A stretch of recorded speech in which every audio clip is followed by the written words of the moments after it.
Good afternoon, good afternoon, good afternoon. I'm that ass. I know a reality show hate to see your girl coming. Y'all know I live for TV. I motherfucking live. So, ladies and gentlemen, we want to shout Pookie out. We want to shout Pookie out because he put me D to a new show. So he had said to me a couple of weeks ago, he was like, DJ, there's a reality show coming on Netflix. I mean, bitches is glamorous, they get money, they pretty, they doing something with themselves. It seems like your type of speed. And he knows me very, very well because that is my type of speed. So when he told me about it, I low-key forgot about it. But then I remembered and I said, oh, shoot, let me see if I could watch my new motherfucking show. And here we are, ladies and gentlemen. I present to you Wags to Riches on Netflix. Girl, I'm so excited. I am so excited. So I watched, you know how Netflix do. Hold on. You know how Netflix do. So Netflix, they drops the whole season there, boom, bop, bam, right? And y'all know I'm such a crackhead that I will sit up there and watch the entire season because I'm kooky like that. But I said I did not want to do that this time around. I want to slow roll it because guess what your girl going to do? Your girl is going to review it, which is why I'm here. Ladies and gentlemen, we are now reviewing the Netflix series called Wags to Riches, and we are on season 1, episode 1, and the name of the episode is called Wives and Girlfriends. All right, so the show starts off with Chad Ochocinco and his fiancee Charelle, and they pull up to the Maybach to the golf court. That's the first thing I fell in love with. Yes, I'm here for the Maybach, right? So of course they're gonna go into the description of who these folks are. You guys already know who Chad Ochocinco is, and plus this is not about him, so I'm not going into detail about that. But they did say who Charelle was, and technically she's a developer and a real estate broker, and her and Chad are engaged, right? So I'm like, okay, now I know Charelle from her other real estate show, right? I had watched that other show. I actually enjoyed that other show. I won't necessarily say I enjoy Charelle on it, and I don't know if I'm going to enjoy Charelle on this. But in any event, who cares? Because here I am with my nosy motherfucking ass tuned in. Ladies and gentlemen, do not forget to hit the thumbs up on this video. Please hit the thumbs up on this video as we proceed to review the show. So, anywho, they pulling up because they're on a golf course. I guess it's like some golfing event, right? And then 2 other women pull up to the golf course. One name is Alexis. She's an investor and she's the ex-wife of Amari Stoudemire, right? I forgot all about him. The thing I remember about Amari is that he used to go with Sierra and all that BS. But other than that, I didn't have him to think about and forgot all about him. But Alexis is pretty. His ex-wife is very, very pretty. And we learn later on in the season, I think they got like 3, 4 kids together. So I wonder what broke them up. And I wonder, are they going to get into the deets of that on the show? Because the show is really about their real estate brokerage. So I don't know if they're going to get into too much of the deets of the personal life. But anywho, I think they are because Amari makes a little guest appearance at the end of this episode. But let me keep going, not get ahead of myself. So the other person that pulls up is Ashley. And Ashley is a real estate agent and a wife of Philip Wheeler. Now, I do not know who Philip Wheeler is. If you know who he is, drop down in the chat and let me know because they went over to Ashley house at some point in this video, at some point in this show, and Ashley motherfucking house was beautiful. So clearly Philip got some bread, right?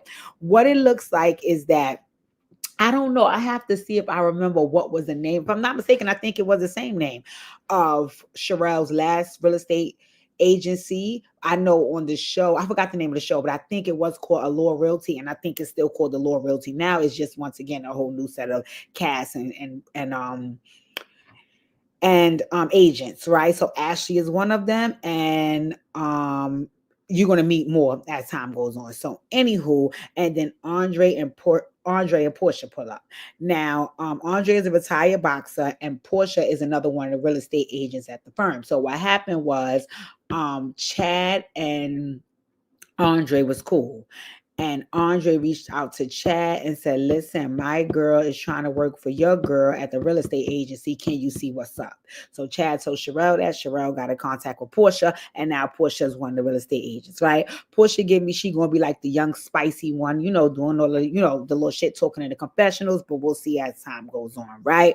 So they just kicking it on the court, having couples talk. Chad, Portia, Charelle and Andre, and the other 2 young ladies, Alexis and Ashley, they on the other side. They not bottom, right? So they just talking, and he's talking about, Chosenko, you got on your ring, or did you guys sneak and get married? He like, nah, I'm just preparing for when the time comes, the yada yada yada. Which this kind of low key makes me sad because if you guys know, in the headlines lately, it's been said that Ocho Cinco and Charelle broke up. And when you see them together on this show, it's a little sad because you can tell they really like each other and they really love each other. So it's unfortunate that their relationship is going through what it's going through right now, right? Anywho, in the next scene, we meet Miranda, aka MJ. I can already tell when I see MJ, I'm gonna like her. She's the young one on the show. You know, I can see she's gonna bring that vibrance to these kind of like older middle-aged women. So anyway, you see her, and she's also a real estate agent, but she's also a rapper, right? And y'all will never guess who woman she is. Kodak Black. I was mortified when I saw that, right? She's a very pretty girl. She's a very, very pretty girl. And she has a daughter and a newborn baby. And she says she's only 22 years old. I don't know if both the children are by Kodak Black. I think they are because she said when they met, she was a minor. And they didn't start dealing until she became legal. So what I'm guessing is that both of them kids is by him. But anyway, she had a daughter. The daughter could have been about 3 or 4. And the baby was months, you could tell. She was at the jewelry store getting the baby a Cuban. I don't know why, but that's what MJ was doing. That's what young people do anyway, right? So in the next scene, we're introduced to Stony. Right now, by the end of this episode, Stony became the real MVP for me, but we'll see as the season goes on if I still feel that way. From episode 1, I like Stony. Stony's my favorite character thus far, right? So hold on. So Stony is a boutique owner and she's the ex-girlfriend and baby mama of Rick Ross. They have a 22-year-old daughter, but according to her, she left Rick Ross 20 years ago. So they don't go together anymore. But she's meeting up with Alexis, like I told y'all, the ex of Amari Stoudemire, to have lunch, right? So while they at lunch, this is when like the meat and the potatoes of the show pops off. They sit down talking and the conversation strikes up, and Alexis asks Tony, she was like, well, why you wasn't at the golf course event? I didn't see you there, everybody else was there. So Tony was like, girl, I wasn't even invited. So she was like, well, what happened? Why you think you wasn't invited? So she was like, well, I don't know, I kind of feel like I'm being iced out of the group. She was like, and I really don't know or understand why that's happening, right? So excuse me, Alexis shares that MJ and Stony are like a little clique, and MJ is how Alexis met Stony, right? And then they show the flashback moment, and Stony and MJ was at an event with the rest of the ladies, but what it looked like was that Stony and MJ was on the outside of the event, and Charelle and all the rest of the crew was on the inside of the event, and it looked like MJ was telling Stony, I don't know why your name was left off the list. You needed your name to be on the list so you can get inside the building, so on and so forth, right? Me, that part right there kind of annoyed me a little bit seeing that, but I could see why they flash back to that because, of course, you want to show, what's going on and so on and so forth. So, anywho, I was like, okay, girl, see, y'all left the poor girl out the event. Got it, got it, got it. Hold on one sec. I want to show you guys Stony.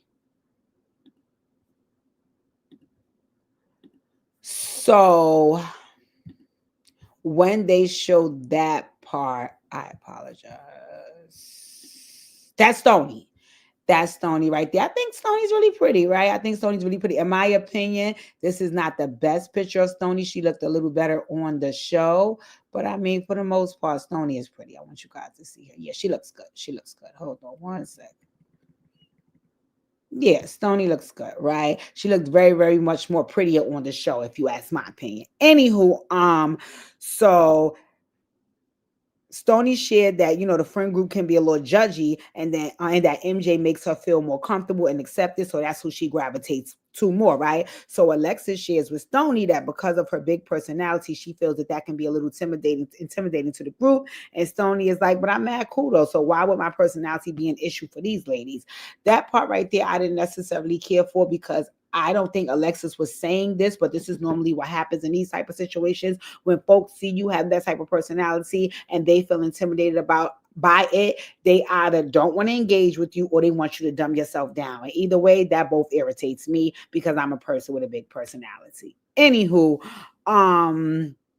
what else was happening?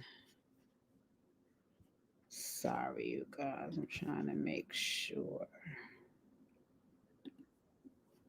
So Then the conversation of dating comes up, and they both admit, Alexis and Stone, they like, listen, it's hard out here, ain't nothing but shit and piss in the fucking dating pool. So I don't know how that's gonna work out for us. And Stony was like, well, girl, it's even harder for me because remember, I'm still living in the home that Ricky Rose purchased for me, right? So folks tend to feel away about that when they start dating you because they like, yo, I'm living in the next man crib. I'm not having that. You know what I'm saying? So she got into how Rick was swept off her feet and how she fell in love with him and it was love at first sight. She went home with him on the first night. She thought she was going with the little Kim to his biggie. She basically was like, she used to love Rick Ross. It just unfortunately that situation didn't work out. So then Stony shares that Rick Ross is not really too pleased with her at the moment, right? Because of the sex tape. Right. So soon as Stony said that, I said, Alexa, can you rewind back to when Stony said this friend group can be a little judgy? Because Stony, that part right there, that part that you just said about the sex tape, that's where the judgment is coming from, sweetheart. I ain't saying it's right, but I don't understand what you don't understand about that part of it, right? So anywho, Alexis was like, well, I'm kind of happy that you brought that up because I also gradually because I want to discuss that. What the hell was that, right?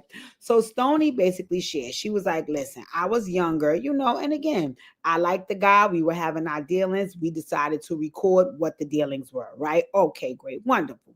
She said what she didn't know was that she said, first of all, I did it because I wanted to please him. I was young. I wanted him to know how much I really liked him, which in turn wanted me to let him know how freaky I could get for him. So yes, I let him record us doing what we do.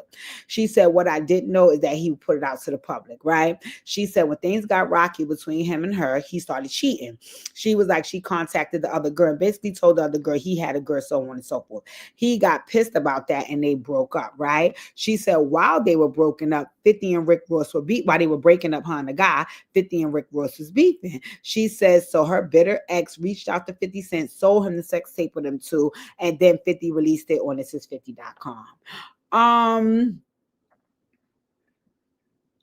Everything about that situation irritated me because he was a fucking jerk. First of all, you were the one cheating. You're getting upset because I caught you cheated and blew up your spot, and now you breaking up. Like he was whack. So him putting out that sex tape didn't really shock me because it seems like all the antics he was already doing before he did that was fucking whack.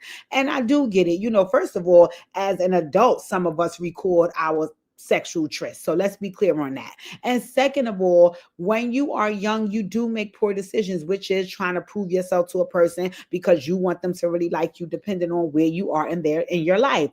I have done these things as well. I have not done sexual things to show a guy how much I really like them, but I may have called out of work to spend time with a guy so he could see, you know what I'm saying? It's little things that you do and poor decisions that you make when you're young. And that's basically what she said. Like, these are some poor decisions that I made when I was young, right? So Alexis asked the obvious question, which was, so do you think this is why the ladies are kind of like disconnected from you because all of the scandal behind your reputation? And at that point, it made me so sad for Stony, which of course, this is when she became my favorite, right? She just got very emotional. And for me, I love the vulnerability. I love the vulnerability to say what she really felt instead of trying to be like attitude-ish and pump fake and bitchy. No, in those moments, she just let it all out. I was like, wow. And she basically was saying how, this sex tape still haunts her to this day. And if the women don't want to connect with her, that really sucks because number one, I always feel like this is something that holds me back. And then number two, I was hoping that I could connect with a group of women that will understand that in my past, I made some poor choices because I'm not perfect. But listen, I'm still human, right? So I understood all of that, right? I was like, yeah, that makes sense, right? Stony shared basically how that tape has ruined her life, how at some point she became suicidal. She said that she felt like damaged goods, like no other man would love her again. And she said more importantly, she felt like she disappointed her kids. And she was like, she did all of this trying to get a man to love her. So she feels bad about all of those things and now feels extra bad that they're coming back to her as an adult, right? So in the next scene, you see the ladies go to Ashley house for like a fun in the sun kind of girls day. They poolside, they twerking. It's a chef there. They drinking, just having a rich girls day, right? I love Ashley house. It's very, very beautiful, right?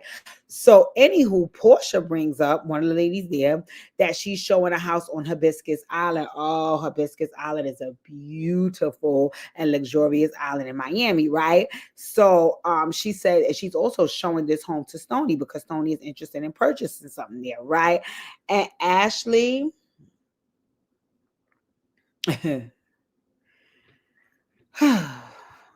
I okay. So anywho, as she did what bitches does, and she shaded Stony's funds, right? And basically said something like, well, make sure the funds is funding or the things are there or the money is real, before you go jumping out the window thinking you selling this girl a house, right? So as she's doing this, Charelle is cracking up laughing, falling out laughing. So I'm looking at them two bitches because I see what's happening here, and I don't like that shit. I do not like that shit, but I'm watching, right? So Charelle at this point isn't really saying anything. She just doing the laughing. So Alexis wasn't feeling this. Alexis was not feeling this. She was like, listen, I see, she was saying in her confessional, she was like, this crew can be very, very clicked up. She was like, and that's not really my speed, right? I'm not with that. I could really get along with everybody, and that's what I plan on doing. She was like, because in my opinion, we as women, we got to give each other grace. So this BS they doing, I'm not really here for that, right? So now Charelle is adding to the shade by asking, well, who knows her? Right? Because whenever you Google this girl, all you see is the sex tape. Right. So Ashley is now being even messier and backing her up because now she's Googling the sex tape. Right. What I see here is Charelle charges the battery and then she asserts it at Ashley's back and Ashley runs with it. And I've been in girl clique, so I know how that shit can go. It's very annoying, it's very childish, it's very petty, and it's also a shame because these some old bitches. But anywho, I'll continue, right? Um, then they started to bring up something about her being an escort and that she sued 50. And it was just very catty, very petty, very dead wrong, right? So Alexis is like, listen, we need to chill, right? Portia is like, listen, whatever Stony did with her cat or what she didn't do with her cat is not my fucking business. I'm just here to sell a lady a house. And if she's here to purchase one, that's a big ass commission for me. And I'm just pushing forward because I go where the money reside, right? So then they shift to Charelle's confessional and she starts talking about how high her bar is set in her life and where her standards is and what she will not do and who she will not entertain. And I'm looking at this bitch saying, are you serious right now, Charelle? Are you fucking serious? Because how high is your standards when your baby father got 8 motherfucking kids, a DV case, and he's splitting bitches' foreheads open? You let me know. And he also just got caught cheating on you. So you tell me again about that bar on how high it is, because it seems like it might be in the motherfucking trash. But okay, girl, whatever. You just trying to play in this girl face, right? So then she said that she basically low-key wanted to smoke with Stony anyway because she heard the streets. That's what she said. The streets came back and told her that Stony was going around inquiring about her and trying to dig up dirt on her. But see, if you was a grown-ass woman, Charelle, you would have just said that. You would have just said that. You would have said, listen, I don't know this girl and I haven't heard the most flattering things about her, but my issue is not the flattering things I didn't hear about her. My issue is she was going around town according to the streets trying to play in my motherfucking face. But you too old to be listening to the streets, number one. Number two, on your list, if you was a grown-ass bitch, you would have went to her and said, listen, you trying to infiltrate this friend circle, I'm going to need you to stop being grimy before you infiltrate it. And then if you didn't want to deal with her after that, then hey, let it be what it's going to be. But don't start picking with the girl and trying to dissect her and trying to play her and all of that when you know you have an underlying issue, right? Charelle, I think you got on my fucking nerves on the last show, but I'm not really clear, so I'm gonna go back and watch, right? I know you're gonna get on my nerves on this one. What I think I remember from the last show, and I'm seeing some remnants of it here as well, is that you tend to run your organization under a hierarchy, and because of that, you treat some people like shit because you think you're on top of them and you're better than them. And I don't like that.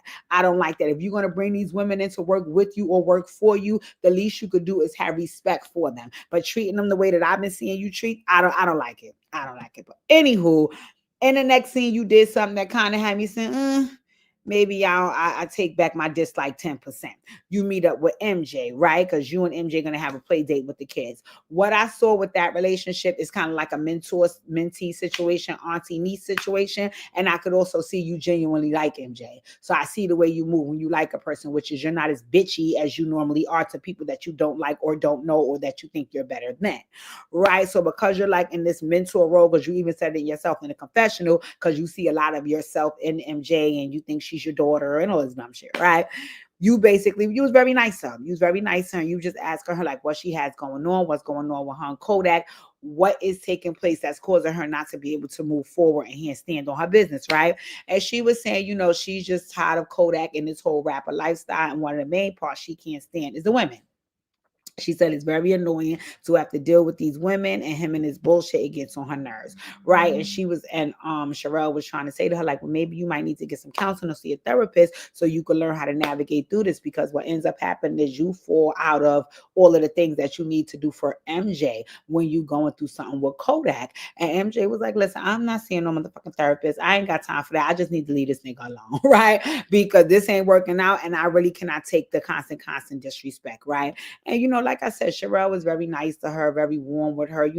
Like, once again, it's like the mentor-mentee relationship, and MJ is receptive to it. The reason why I know MJ is receptive to it because she said a confessional that Charelle can be a little preachy and annoying. It's kind of like your mother calling you, telling you what to do or giving you advice, and you rolling the eyes in the back of your head like, bitch, shut the fuck up. But they mean well. They want the best for you, so you just listen to it. Anywho, moving along. And the next scene, the ladies all meet up for an a Law Realty event, right? So now it was a few newbies added to the list. I didn't get everybody down. I I don't. It was one person I didn't get. I can't remember her name. I think I'll say it as we go along. One name was Keita. They said Keita was a tech entrepreneur and the wife of Tyreek Hill. Tyreek was there. Tyreek was a piece of work. Jules was the event producer and ex-fiance of Duke Riley. I don't know who the fuck Duke Riley is, but I know Jules was also just publicly fired from Yeezy over some NDA violations. And she said since then, life has been made hard for her. They was trying to sue her, all this drama. So she was trying to low-key get into it on this episode, but not too much, right? So the next thing you know, Amari Stoudemire, whatever how you pronounce his name, made a guest appearance. I'm like, okay. Remember, that's the ex-husband of one of the ladies, Alexis, right? Alexis, the one who was saying, y'all being too hard on Stony and all of that. Amari look old. Amari looks old, and me and him is the same age. As truth be told, I'm older than him by like maybe 7 months. Amari looked old. I was like, he looked like he was almost 50, and he only 42. But anyway, he joins the fellas, and the fellas is Tyreek and Andre, and then Sade. Sade was one of the girls. I forgot. I can't remember what they said she did. I gotta go back and watch that. But she was there, and then her NFL wide receiver fiance, he pulled up. His name is Robbie Chosen, right? So the fellas just was in their own corner talking about, how they support their women and how proud of the women they are. I think Tyreek IEP was leaking out, but I don't know. He just was very, very animated, funny, wild, crazy, saying inappropriate things. He had Charelle called Ocho Cinco on FaceTime because he wanted to know why he wasn't there supporting his woman. Tyreek was a piece of work, but I did like the little flair that he added to the episode, right? Especially being one of the fellas. Anywho, Jules said while they were sitting there that Kanye had sent her and 18 other people a text message talking about some other employee and how the other employee was pulling all of those antics and how they was trying to take his money and his clout, and he would never do that to them, and so on and so on, and everything that was going on at Yeezy and blah blah blah, right? In those moments you could see that Jules genuinely has resentment against Kanye, and she's really really hurt about what happened with the whole Yeezy firing. It just was public embarrassment. She just said it was public embarrassment. It was shame. She lost 6 figures. She's not able to really work anywhere at the moment because folks are looking at her shady. Because it seems like you might have shady business dealings, which is what caused you to get fired. And then I was a little bit confused about, was it Yeezy that fired her? Was it Kanye that? Like, I wasn't clear because it seemed like Kanye was trying to back out if he didn't really do it. Another employee did it. It was just weird.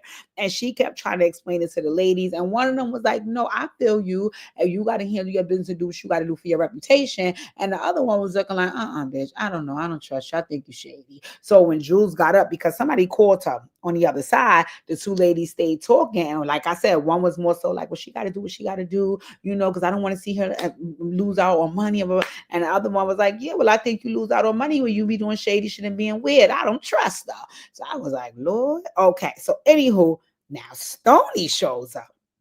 Now, Stony showed up because Ashley invited her. Stony looks good. Stony looks good. Stony looks good. Stony looks good. Stony is thick. She has a pretty brown skin, dark skin complexion. So Stony looks good. She's a pretty girl. She is a pretty girl. I personally, like I said, like Stony. So she came and she had these cute little shorts on, and she came in, and you can tell, again, she felt uncomfortable, but she's trying to infiltrate this friend group. So she's trying to keep it together and show up nice and friendly and so on and so forth. And here we go, a fucking in.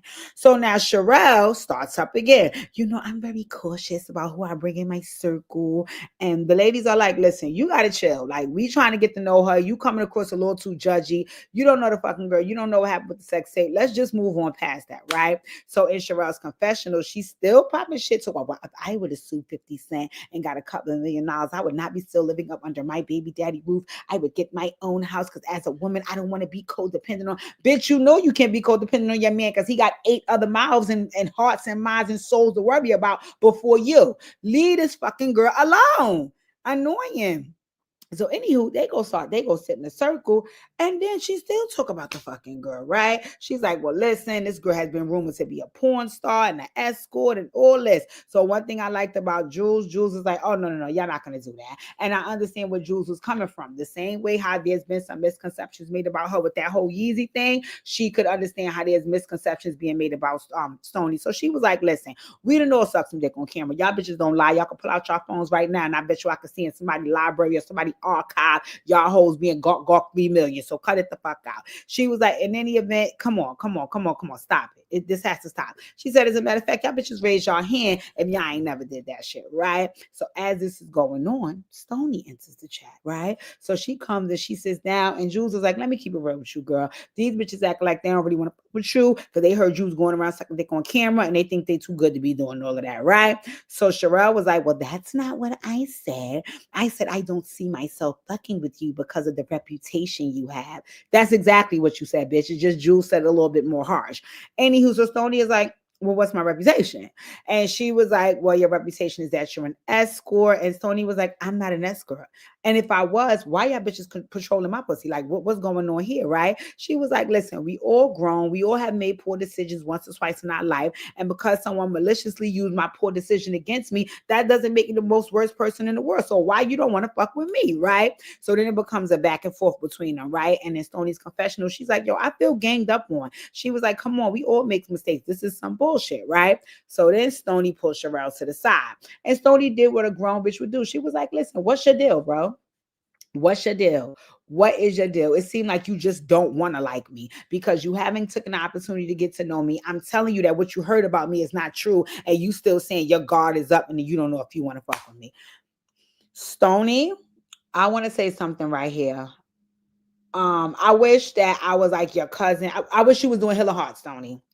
I wish you was doing Healing Hearts. In these moments right here, I wish you were doing Healing Hearts because I wish that right before you went to this event, you would have called me and gotten a session so I could have prepared you. Because what's happening right now, absolutely not. Absolutely not. Absolutely not. Number one on the list, I totally get if somebody is a part of something or doing something or has started something that you want to be a part of. There's nothing wrong with that. That's a beautiful thing, right? But on the other hand, you don't need to be begging and pleading and dumbing yourself down and explaining to no bitch nothing about you in order for them to be friends with you.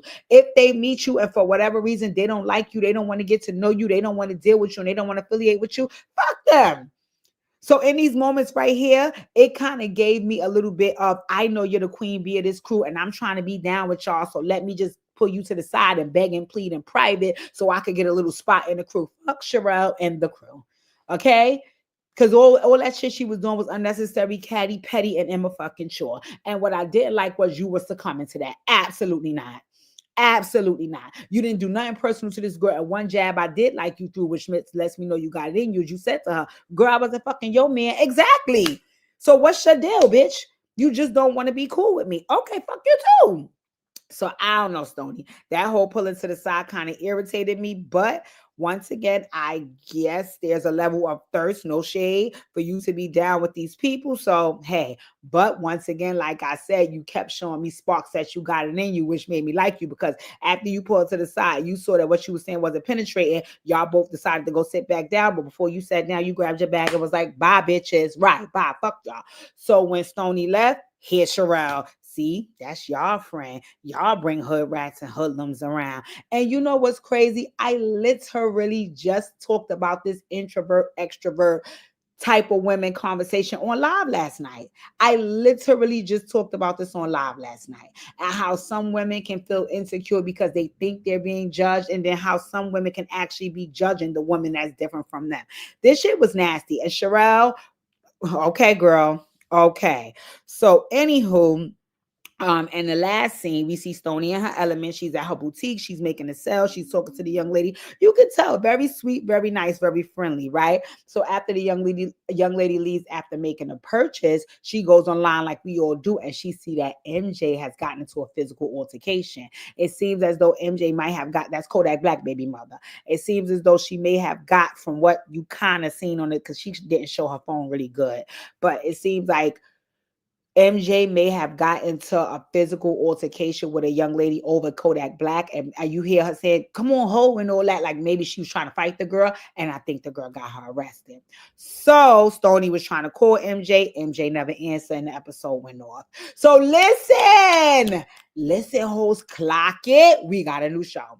We got a new show. So, oh God, I'm not gonna binge watch it, but I'm not gonna lie and tell y'all I'm gonna watch one episode per week because I'm a thirsty ass bitch, right? So more than likely, by the weekend, I'll have all the episodes reviews out. No. But I know I'm gonna be tuned in the lockdown because I already want to see episode 2 because I want to know what's going on. But we have a new show, ladies and gentlemen. It's called W.A.G.s to Riches. It comes on Netflix, and they have all 8 episodes up there. Don't watch all 8 episodes. Don't get ahead of me because we got to come and gossip about this shit. Anywho, next time we gossip about it, I'll be on camera because y'all know I like to pop my shit and look in y'all face and y'all screens and let y'all know how serious I am about my review. Ladies and gentlemen, please don't forget to like, comment, share, subscribe, tune into the show so we can have something to talk about. And I will see you soon. Enjoy your day. Bye-bye.